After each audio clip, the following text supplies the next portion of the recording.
Hello, everyone. Welcome to this Global Legal Tech Day Roundtable. I'm Jean-Philippe Doho. I'm a head of legal operation for PPRO, and I will be your moderator today. So today I'm honored and privileged to be joined by 5 amazing ladies. So I will let them introduce themselves, and we will start this roundtable. So maybe we start. I will start with the youngest, Alexandra, and then we can go not by order, please, but we just go from there. Okay, fine. Thanks. So I'm Alexandra. I work in the legal innovation team, which is a team directly integrated into the legal department of Ubisoft. And basically our team is composed of a designer, a developer, our manager, and me. So I'm a product manager, and I've been working with Jean-Philippe before, like when I was in an apprenticeship still at Ubisoft with the Gobelin, which is an art school in Paris to learn really the UX method and the project management. And now I'm at Ubisoft since for 3 years now. Yeah. Thank you, Alexandra. Yeah, indeed, we know each other pretty well. Another person I know pretty well is also Laura. It's not by order now, huh? So don't. It's not by age anymore. So please, Laura, introduce yourself. It is by age, it is. No, just joking. My name is Laura Fauqueur. I'm also French by birth, so I live in Spain. I've been working in Spain for all my life, almost. I founded Legaltech, which is a legal design agency, and I'm supporting companies, in-house legal departments and law firms to use and apply design thinking methods to improve access to justice, to improve their services, and to innovate.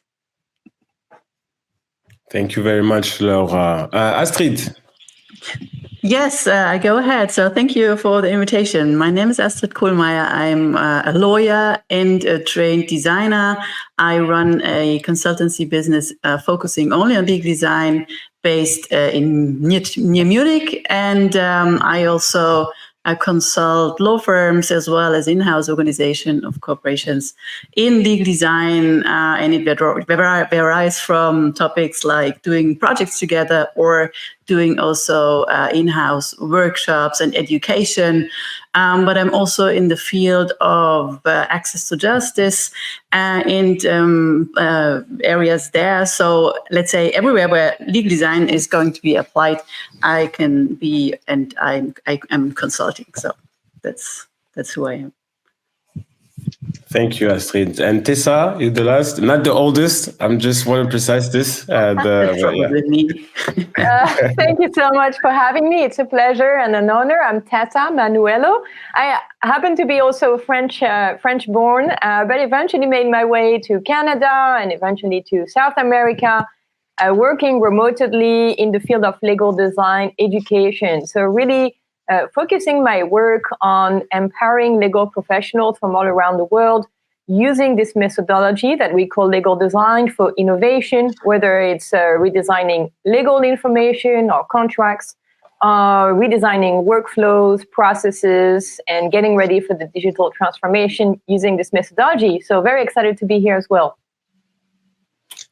Thank you. Thank you, everyone, for joining and accepting the invitation. I'm really, really excited to hear your thoughts. Today, we want to talk about the excitement around legal design, what the future holds for future design. And I kind of had this idea to base our discussion on a book I just actually found in Copenhagen Design Museum when I was visiting there, which is called The Book of Futures, that I really recommend. We'll put the references for you somewhere.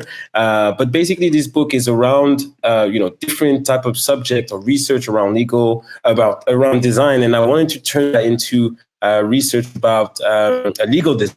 So the first topic is kind of the subject around legal and design, and we're gonna, these questions are for all of you. Some questions I will ask specifically to each of you, but in general, I want really all of your perspective, because you represent actually different vision, different continent, and I'm really we're all interested to learn about that. So first of all, first question is, where is the playing field? What subject or what type of playground excites you the most around legal design? So maybe let's start with you, Laura.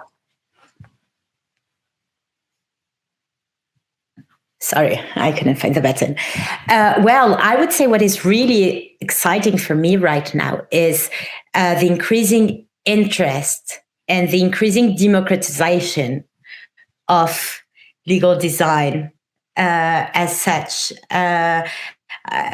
That's the legal field is not anymore something that needs to be reserved to a very high, top-notch elite. And people are claiming this right to understand law, people, companies, and that's where we come into the field. So I think that's really a very interesting moment for us. And what I personally work a lot on is on organizations and people, and I think that's really where the shift is being made.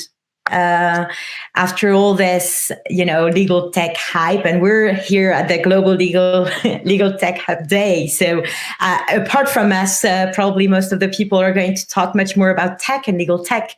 And we won't talk about that much, but we're kind of, the human, I would say the kind of heart of all this tech. That's where legal design is, according to me. And that's the place we really need to, it's a big place to fill.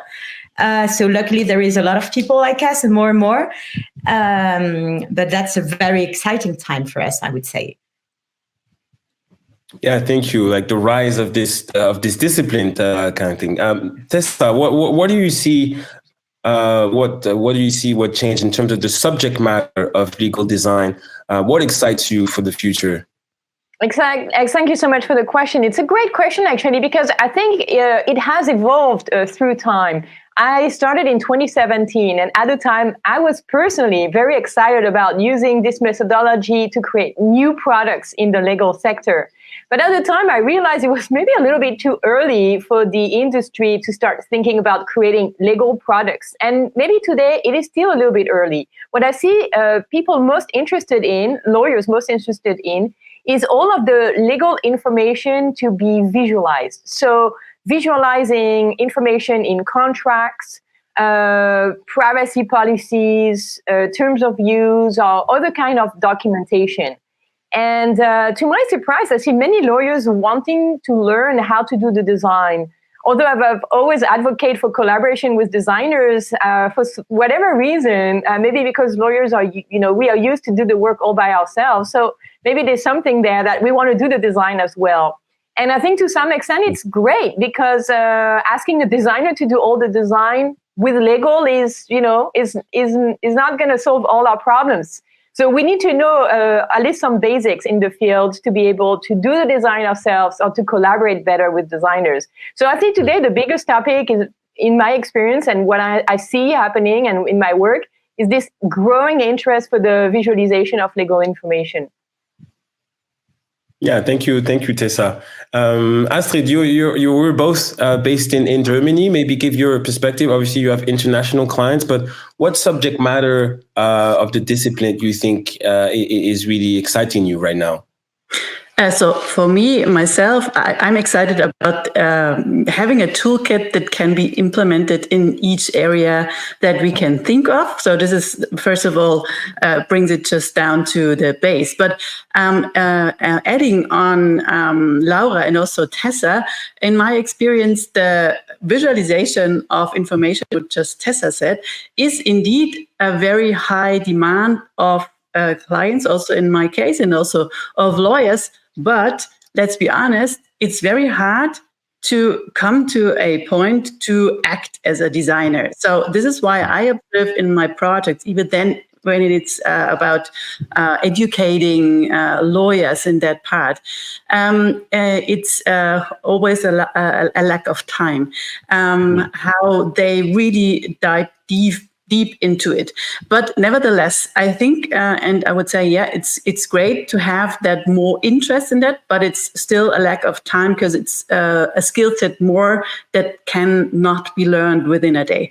And that's why I think we have to differentiate. But I also see, and this is what fascinates me in my personal consulting here, is that we can do such a lot of impact when we transform policies, for example, internal policies and contracts, not only from that visual part, but also from the content and how we can simplify it without losing the legal content that is necessary. And I think this is some critical moment where we see a lot of ideas out there, make things super easy, but in the end, if we then use it in a legal context, it has to consist also some legalese, even though we are all for let's simplify and not say any language and use any legal language. So I think this is the intersection at the moment where we probably have to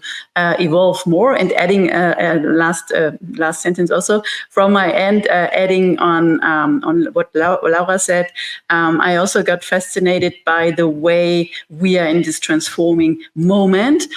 Because the profession is on the rise, but still, if you look out for collaborators, it's not so easy. So, and we are talking still about a bunch of people who are very fascinated about one new methodology, but in the end, when it comes to the truth and you're seeking for personal or whatever, it's not so easy to find. Yeah, thank you, Astrid. And great segue actually about collaborators and toolkits. Talking to an actual designer by school formation, Alexandra, and talk about maybe not the subject but like the tools. Alexandra, your product manager. What tools excite you the most in the legal design field? What are you using for your projects? I would say I'm like super exciting of the rise of generative AI, for example, because I think it's not just a buzzword like or a trending topic. It's like, for me, it will be a real game changer, and I think it's already the case. And I'm super excited, but in the same time, I'm pretty distant, which means I would like really to be prepared for this, to prepare the legal counsels, because it will be a huge topic, and I think this will change a lot just in terms of job. I think this could reshape the job in the end, because like you would be able maybe to generate some contract document to help you with the legal research, etc. So it can be really, really tremendous impact in the end, So yeah, I'm pretty excited, but I think we really need to be prepared for this. For example, we have Orvi, ChatGPT, who is really reading today, and I think this will really be helpful. But we really need to be cautious about it, because sometimes you can have some illusions, some false information, etc. So we really need to be cautious about this. But I think if we are like really super prepared, etc., I think this will be great. And also more in a design way, AI also can help, in Miro, for example, like this can really help you with the analysis, because just random feature, but like you will be able to classify like verbatims, like insights based on feelings, for example. So it's like a huge time saver, just in terms of design also. So I'm pretty excited about AI in the end. Yeah, thank you. Great insight about how it helps you in the research. And we'll talk about research, actually. Great segue. Thank you again, Alexandra. Research in legal design. You all doing an insane amount of research in your day-to-day job. Maybe talk a little bit about the scope of research. And in this scope, you're seeing some changes in the legal design world. Laura, you talked about the rise of the profession. What are the changes that, excite you the most? And, Tessa, you talked about, let's start with you, Tessa. You talked about starting in 2017. There's a lot of things that changed it in your research. And how has that research changed for you over the years? Yes. So do you want me to start and then Laura? Yes. All right, let's do that. So yeah, the research has changed quite significantly. In fact, the first thing we all need to be aware of is that there's a lot more research available in the specific field of legal design. Compared to 2017, when I started, there was almost no research. There was, of course, the Legal Design Lab at the University of Stanford, which was doing and is still doing an extraordinary amount of work in the field. But in terms of the academic research, we didn't have a lot. And today there are so many of us researching and other academicians and professors who are starting to research and publish papers in legal design. And so I think this is fantastic to know that we can rely upon this research that is published in prestigious reviews. So that's the first thing. The second thing is the research is evolving towards measuring the impact of legal design. So not just talking about the legal design frameworks, the tools or the methodology, because this is pretty much known today, although it's evolving for sure. No, nothing is set in stone. But the metrics, the KPIs to be able to calculate the ROI and the impact of, say, redesigning a contract. What is the impact on the end consumer? What is the impact also for the internal team with its stakeholders? How much time can we save? How many less complaints also we can have? And maybe ultimately it can impact on litigation, although this is a much longer research that we need to be done, but to know the positive impact of legal design. And so this is why at Legal Creatives, which is the company I run, we sort of established like a user lab inside our company to have some metrics to use to be able to do those measurements and to be able not just to say that this is good because I think it looks good, but because actually our tests have shown that this helps users save time in reading or increase comprehension, reduce errors, reduce misunderstanding. And this is really fantastic. So I think we are experiencing right now a really fantastic opportunity, not just as legal designers, but as legal professionals and for society at large to know about this fantastic methodology, because users, the end customers, they really love it. The problem is that most of the time don't know it even exists, right? Mm. So there's a lot of education and awareness that needs to be done. I don't know if Laura, you want to add something to this?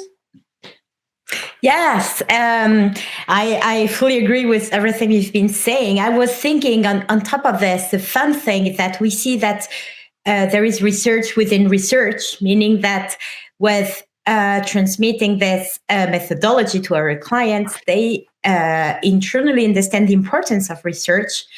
When they see some interesting insights from your work, they understand the power of it, and they understand that typically in law firms or not sure who does the least of research, but not a lot of research is done, I would say, in both in-house and law firms.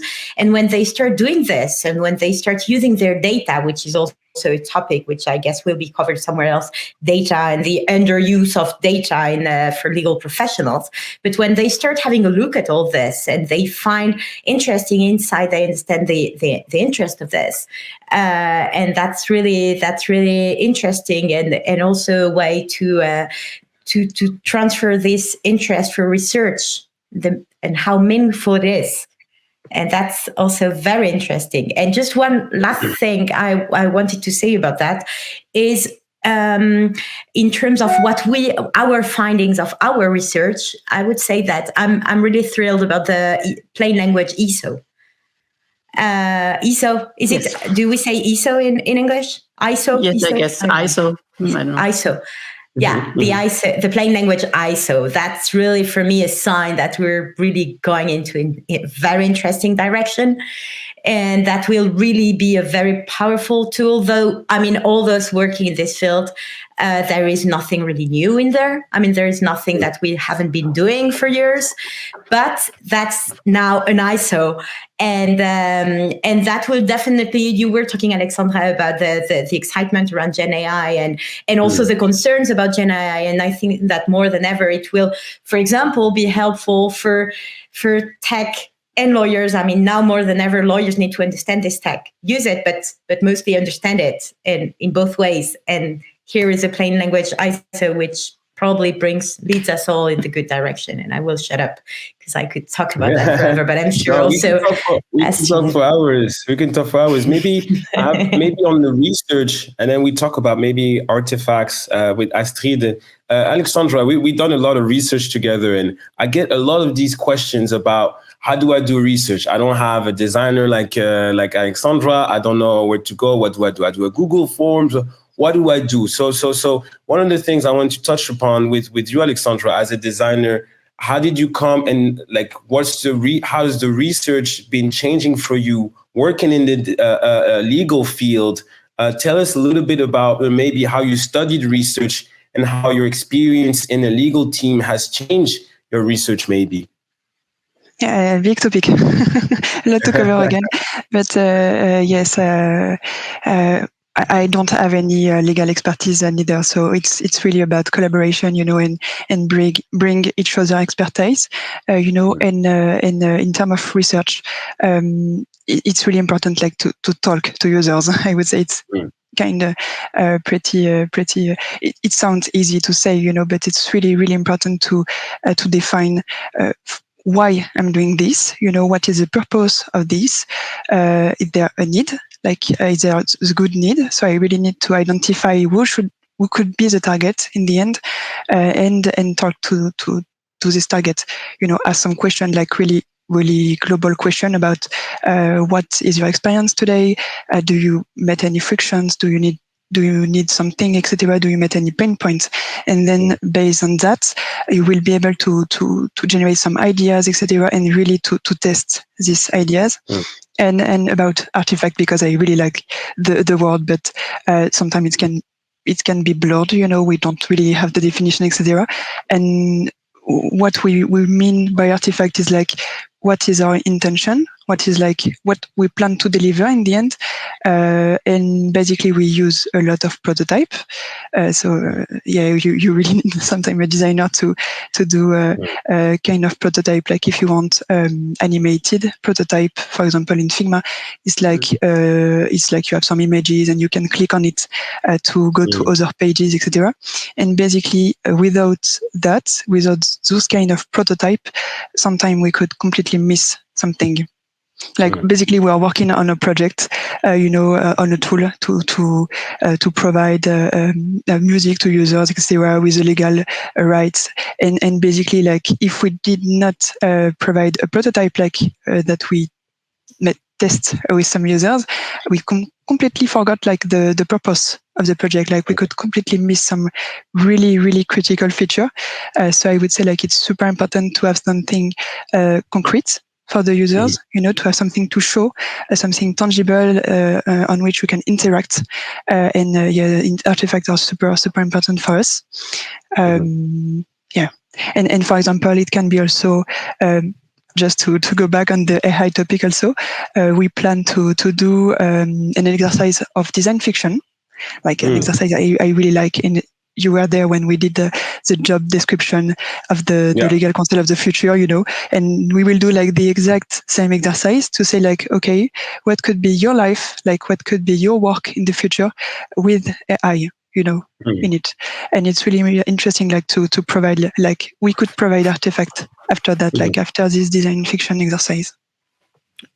Yeah, and it's great. And maybe Astrid, maybe talk a little bit about actually your experience with artifacts with your clients. Do you use artifacts? How does a legal design artifacts look like, sound like? Take us a little bit about your experience with that. Yeah, I'm happy to. So first of all, what changed also in the research part, just to have also one point on that again, it's adding on everything that Tessa and also Laura said. It's really changed in the years. I myself also started in between 2015, 2016, where we had not so much around. And now the awareness of the necessity of research, that is something that arose in the last couple of years. And this is what I can also see with the clients, that the willingness of investment, so having the buy-in also for the part of research, that is increasing. But when it is increasing, this is what I wanted to share here is at the time where people understand that it makes a difference. And how do they know that? When they see the before and after, for example, and when they really feel by themselves and interact with their clients, for example. I have one very practical use case where we had a research with clients going on in a law firm. And at the beginning, they were like, oh, okay, can we really integrate our clients? But that is crucial, as we all know here. But for lawyers, it's just a step out of their comfort zone. And that's why you have to lead them. And if we're talking about artifacts, about research, about awareness of research and artifacts, the most critical thing is to lead your clients into the direction that they understand why it's needed. And then the awareness of things like that are also higher. And then you will get in a better buy-in also in the end. And maybe to conclude here with the law firm use case, it was that the clients from there on were so super happy because they feel integrated. They feel very collaborative in that moment. They did not get charged for that service. So it was all a very good experience in the end. And coming to artifacts, the original questions, yes, for sure. I'm making artifacts like all the time. And how do they look like in the legal design area? Yeah, it's design. So we are using also artifacts as Alexandra described it. We are as well doing like simulations on Figma, for example, but we are using in physical workshops. We literally do physical artifacts there, which is prototyping. And maybe one misunderstanding with artifacts and prototyping might be that there is a misconception sometimes that the prototypes are the solution. But the prototypes is not the solution. It's the way where you adopt everything that you got out from research, so the beginning of the question, and transform it into a tangible solution and an idea for a solution, so that simulates for test persons or for the clients or for the stakeholders, the respective ones, to imagine how a possible solution looks like. And therefore, you could use diverse artifacts, put them together, like diverse or different prototypes, to then come to a conclusion at the end. And this is maybe something that is worth sharing, especially in the legal environment, because there are expressions like artifacts, prototypes, I don't know, like user reports, personas, wireframes, simulations, everything that you have. It's quite confusing. So we have to be aware also of the knowledge level and how to lead them. Yeah, thank you so much, Astrid. And I want to, we're hitting the half-hour mark. We're pretty on time. I want to talk a little bit about data and then finish with a little bit of an exercise of design fiction, as Alexandra mentioned, to talk about your vision of the future of legal design. Data and legal design. Data in general is a huge topic for a lot of people. I'm going to shorten the questions I sent you to maybe two questions that really are important to me, and are really important for companies. The first one is, how do you prioritize data? Which data needs to be at the top of your list, and how do you organize this priority? Obviously, depending on your clients. Maybe start with you, Tessa, maybe. How do you prioritize the data that you need for your projects? Well, that's a really great question. It's not an easy question because every project is different, right? So for every project, here's a little teaching point for everybody. For every project, you need to know what is the objective, And ideally, this objective is very much linked towards the strategic, organizational or departmental objectives and goals, right? So we want the legal design methodology to be supporting the strategic goals of the organization or the department. So that's the first thing. Once we know the objective, that could be, let's say, increase compliance. Could be, let's take an example. Increase compliance could be an objective. And then we need to start collecting the data related to that goal. And once we have the data, we need to prioritize what aspect of compliance needs fixing more, because, well, potentially we will realize there's a lot of problems we can fix. And that's the beauty of research. And that also means we need to be humble in this process, that we will discover problems. And that's all right, because the problem is an opportunity for improvement. And I think this is, I'm a very optimistic person. So I think I like to take problems as opportunity for change, as opportunities for improvement and adjustments. And so once we have that, then we need to start the project. And like what Astrid said, build those artifacts, so sketches, prototypes, ideally in a collaborative manner involving as many stakeholders and clients as possible. I mean, you don't need to involve everyone, but at least, to have some kind of collaboration in place. And then once you test that prototype, then you gather the data to validate if this could potentially solve the problem and improve on the different metrics you have identified. So if your metrics is, compliance for, let's say, that data protection, there are lots of metrics we can use, like how many requests do we get for data access? Can we reduce the number of requests, for example? And so you're trying to see if this design is likely going to solve the problem, improve on all of the KPIs. And if yes, then you can start developing this project. So I see data as a fantastic tool within the legal design methodology.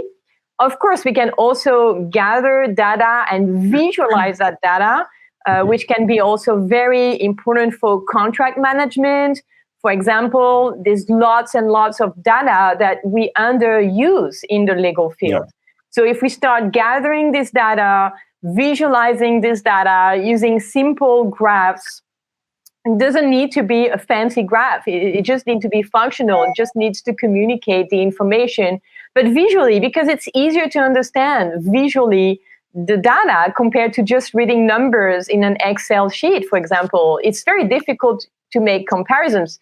Of course you can, but it just makes everything so much easier once you visualize the data. And so once you do that, well, then you can get the buy-in so much more easily, because it just makes sense, especially for non-legal professionals who may not understand all the intricacies of legal. So that is a fantastic way to use data, in my opinion, but I'm looking forward to hear what others think about it. Yeah, maybe Laura, talk us a little bit about, Tessa just mentioned data visualization. We know a little bit about, how to prioritize. We talked a little bit about that. How do you organize that data? There's, strong signals, weak signals. There's a lot of different things, maybe some things that people haven't said, for example, that are our data. Maybe talk us a little bit about how do you organize this type of data and how do you think about those? Okay, well, I think there is a bit of psychology involved in there, like what to show and when. Mm-hmm. And it's in link very much with what Tessa was saying. I mean, obviously, when you do your research, you have many more data than what your clients thought they would probably get, with more insights, with more problem finding also.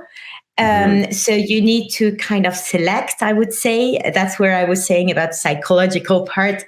I mean, depending on your client, on whether the first time, if they're new to this methodology or not, you know until which point you can push. So something that would be very I would say you need to show things that will be meaningful to them. On the one hand, and the second hand, slicing the elephant and not trying to solve everything, because the data has for sure uncovered more problems than expected at the first place. So you need to kind of make the right choice depending on also the project. Is it a one-shot thing? Is it a short sprint? Is it a big ongoing project? Is it an ongoing client that you're going to be working for years? So I think it really depends on this. And I would add one part which is necessary all the time, and whichever your decision regarding data is a storytelling part. You really need to be mindful, thoughtful about how you present your data and the insights, how you craft the insight that you will present to them, taking into account all this. And especially if you know that what you're showing is going to be really a game changer or an eye opener, because many times that when you know that you're showing something that people are not willing to see, you need to find a way to do this without having them. So I would say a lot of psychology is involved in there. Yeah.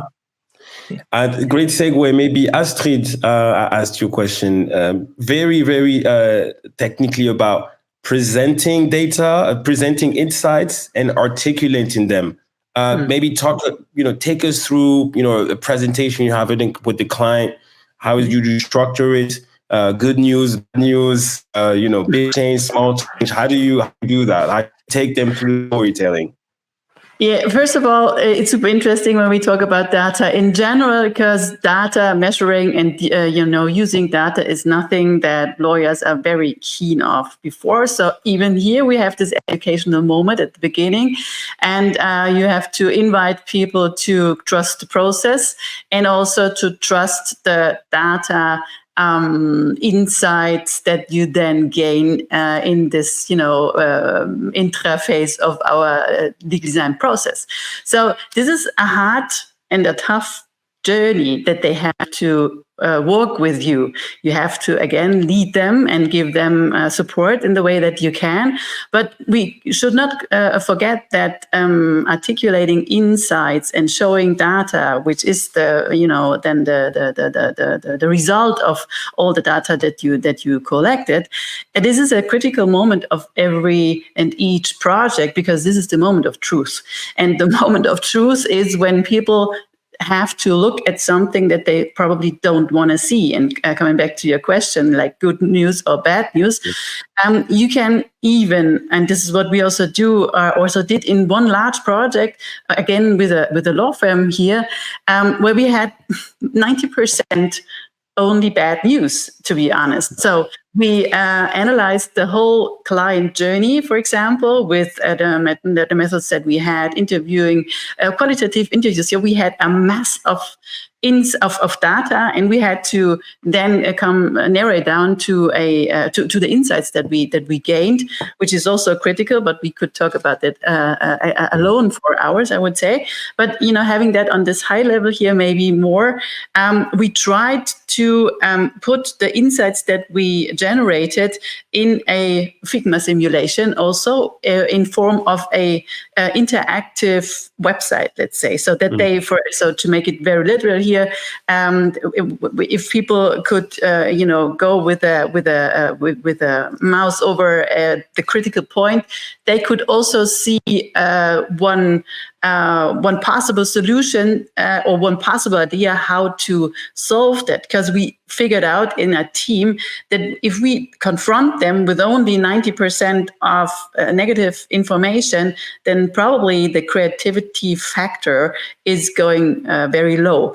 Because then they say, okay, we are lost as an organization. How can we deal that? And so this is step-by-step learning how we can step-by-step also transform into a better world. Because with our toolkit, we always can transform into something positive and better. And having negative insights to articulate does not mean that the project is lost. It's just the contrary. You can then transform into a very positive world and have this very impactful results that transforms organization in a way that they really get better. And then if you can measure that on top with real data in terms of numbers, then you have one of the best legal design projects ever. So even that weak moments, that's what I wanted to share here, or to engage people here, is not a bad thing. You have to go through that to then come to a better conclusion at the end.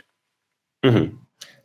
Thank you so much, Astrid. Very interesting, and maybe segue to the presentation also of data. Alexandra, you're one of the best person I know for presentations. Your talent is immaculate Thank for you. that. Take us through building a presentation for your legal innovation team, for the legal team. You're using some tools. Ubisoft is very good at presenting with colors. How do you use that as a designer? Maybe the color design is important, and how do you imagine your presentation? How do you build that so clients sometimes can be more excited than they should be, or think about those things? I think it's super important first to think about to who I'm presenting those data. If it just within my team, if it's to legal counsel, if it's to other stakeholders. So it's something to take into consideration, of course. And basically, it was super important for me at the beginning when I started, to present well the data, because as Astrid said, you can have bad news in the data sometime, depend on the project, etc. So I tend to work really a lot on the presentation, to have a storytelling behind this also, and now we are reviewing a little bit the approach, which means before, during the user research, the user test, etc., the communication, we did not involve that much the legal counsels or the partner project member, I would say, and this was bad in the end because they discovered a lot of things, a lot of bad news, and now we are really we are involving them, not to all the tests, not to all the interviews, but we try at least one or two, just also to raise their maturity also, and also because they won't discover anything, they are with us directly, so they won't discover insight from user research, they won't be that surprised of the results because they know they are with us all the process. And I think it's super important to review the approach, to spend less time working to make figures beautiful and try to present them well in the end, because they won't be surprised that much and they know the results. So it's just a matter of put the information really clearly and prioritize those information. Yeah, thank you so much. And I think again, maybe we will share with the audience a little bit about some tools they can use for presentation, etc. I know we have a lot of research for that. Last topic, and we were sticking to the time. And for the last 10 minutes, I want to maybe that we all take a little step to imagine the future of legal design in the legal field, collaborating with designers and, for the design discipline as well.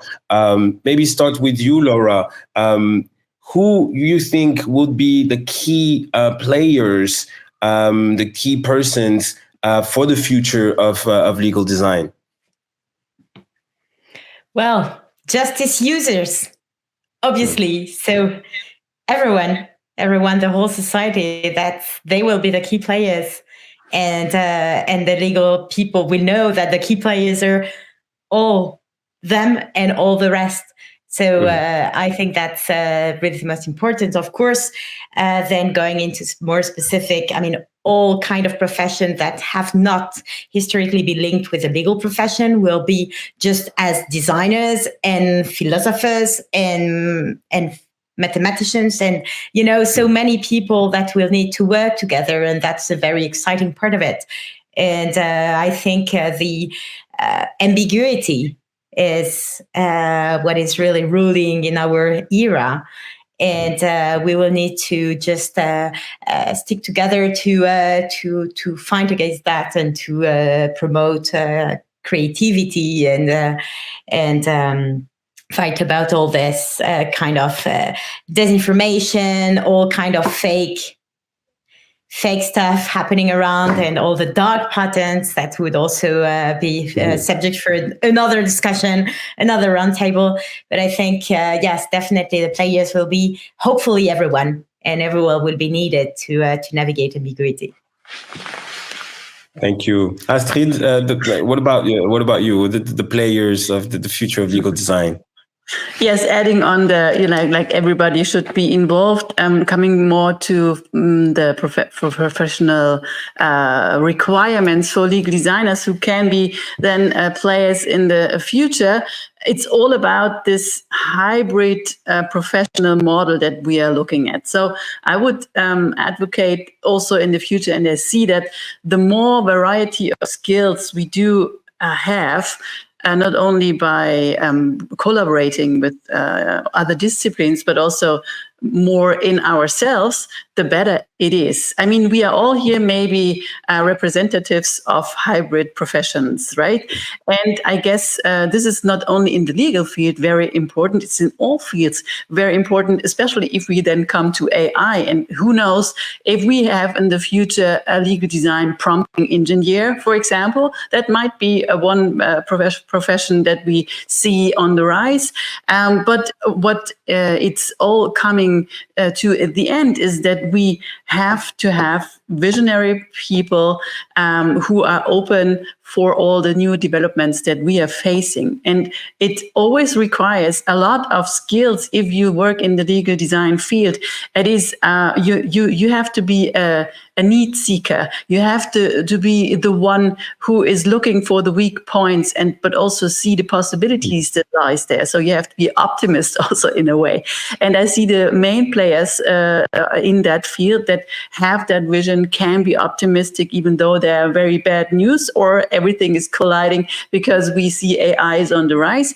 And you need the ability to facilitate. And I see also the leaders or the future roles here in this facilitation ability and empowerment of others. So, and then we also come to the very, very important thing, the design part itself.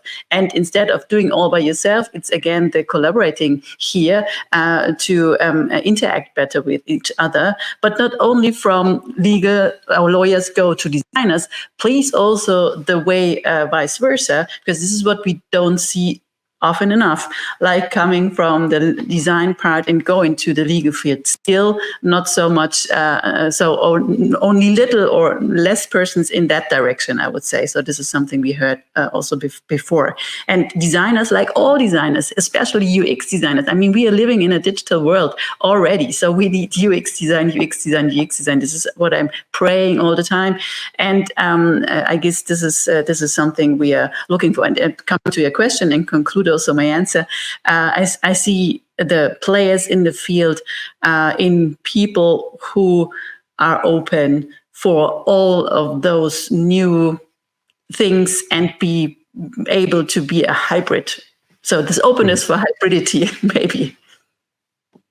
Thank you. And great segue, because you mentioned UX designer. We do have one on the call, actually. Alexandra, talked a little bit about what have you seen from the legal design field since you entered Ubisoft? I guess you didn't know about legal design when you joined, or maybe you did. And what do you see now in your future? Did you talk about legal design to your ex-classmate? What did they think about it? Talk a little bit about what designers think about this. Actually, like my I don't have the term in English, sorry for that, but my memoir, for the Gobelin was dedicated. Yeah, exactly, like dedicated to legal design and all my teachers, all my classmates, they just discovered the field like it was 2 years ago in the end, and they were like super surprised that we had legal design, like application of design in the legal field. It was like super a real surprise for them, and I really like write about the fact like it's really dedicated method, like the design method we apply in the law. And then now I'm working and I'm like studying more about that. And I think like design like should not be like, it should not really be like legal design, but it should be just the design mindset within the legal field in the end. So yeah, I changed a little bit my vision about this, but yeah, like my classmates just discovered the thing 2 years ago. So we don't talk about legal design every time we see each other, but I think they really discover things and raise their maturity on this topic also. Great. And maybe Tessa, I want to get your thoughts about the future and about the context. You're a French person living in Latam region. Talk a little bit about the context and where this legal design is evolving. Have you seen the trend in your region? You're talking to European people, to Asian people. Do you see a difference in terms of application of legal design in different regions, or you think the global context will be the same? Well, that's a great question, and I want to bounce back on what Alexandra just said about the design mindset for law, which I think is very true, and I believe this may be the future. So before I answer the question specifically about the differences and similarities in different regions I have experience with, just the future, and it's already a conversation today, is this really legal design? Isn't it just design thinking, this methodology for innovation for law? And I think that this is a very interesting debate to which I have to say I don't necessarily have the answer. And I don't think we are sufficiently advanced with this methodology to know the answer for sure. But one thing I see for the future is that there will be less and less segmentations of those methodologies. It's all about collaboration, like what my colleagues have said, Astrid and Laura. It's collaboration, and it's all about this interdisciplinary approach to innovate or just to solve problems. Right? It's not just always for innovation. It's solving problem and having this mindset of continuous improvements. Right? Because you need today to continuously improve to just. It's not even to be ahead of the curve. It's just to survive, right? We have technologies, we have generative AI. Who would have believed we would be able to use tools like ChatGPT to generate so much content and to analyze our content? It's just mind-blowing, isn't it? So the frontiers, I think, are going to be thinner and thinner. And this is going to help really harness all the new potentialities we have. But for that, we need to be open to collaborate. And we know collaboration is good, but we know collaboration is not easy. So we really need to work, I think, on our education. And we need to start looking at the way we educate future lawyers in law school today. We are building a new generation of very traditional, maybe a little archaical lawyers, because everything we teach in law school is so kind of old school, isn't it? Right? We're starting to see initiatives to change that, but it's very, very slow because, well, I've worked in universities for a long time doing research, and even I built a course on creativity in a law faculty, and it's great, but there's so much more we could do. So we need to work on education. That's very important. And also continuing legal education to have also not just lawyers, but having other disciplines involved to make that collaboration a reality. And so going to the question, which was the difference and similarities, well, I think globally from what I see, there's lots of interest for that contract visualization, document visualization, which I really believe to be the first sort of entry point for legal design, because there's so much more you can do with this methodology. In South America, especially Brazil, where I'm based, like this methodology went really, it just like really expanded. And there's a huge movement for what we call here visual law. And it's just so huge and so inspiring to see what's happening in this part of the world.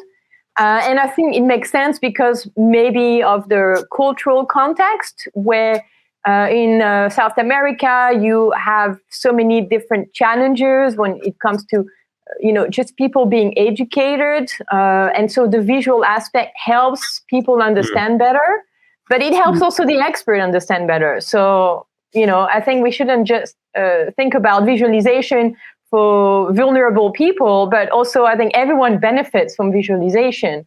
when I was in Canada, in North America, I was seeing more of the use of this methodology for technology and building new tech tools or integrating technologies. In Vancouver, there's a tribunal for online dispute resolution, which was built using the design thinking philosophy and methodology. So more towards the use of technology. And when I work with lawyers in Europe remotely through my programs, courses, and coaching, I see again lots of interest for all the visualization aspect, which again, I think is the entry point. I think there's so much more we can do. So in a nutshell, yeah, I think we need to work on our education of future lawyers. We need to embrace more technology, and we need to work more in collaboration with other disciplines, just being open to this. But if we don't start at law school, it's going to be difficult to foster that collaborative, philosophy, because we just don't know how to do it. So we need to start at law school. We need to do initiatives like hackathons. I know Laura has been involved. I'm sure Astrid as well, maybe Alexandra. So we need more of that. It needs to become more mainstream, in my view. Anyhow, that's my little...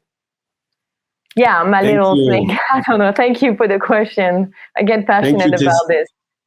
Thank you, Tessa. Of course, I will say that we had actual question about tools, other questions also about the challenges, and that there's many challenges. But I think what we can do is to keep those questions for another roundtable. I will just take the time to thank you all. I just want to say that I'm very honored and blessed to share the stage with amazing individuals and women in this industry. I just want to point out that one of the things I realized in this industry is that how diverse the legal design field is. Being a person of color coming from France, working in Germany, I've been introduced to a lot of different calls and a lot of different opportunities to be a speaker, and it's something very special in our industry, and I'm glad part of it. I want to thank also the Global Legaltech Hub for this roundtable. And I thank you all, ladies. You are both all amazing, and I respect your work a lot.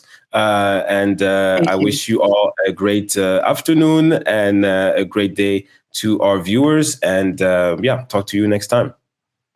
Thank you so much. Thank you. Thank you. Goodbye. Thank you. Bye-bye. Thank you so much.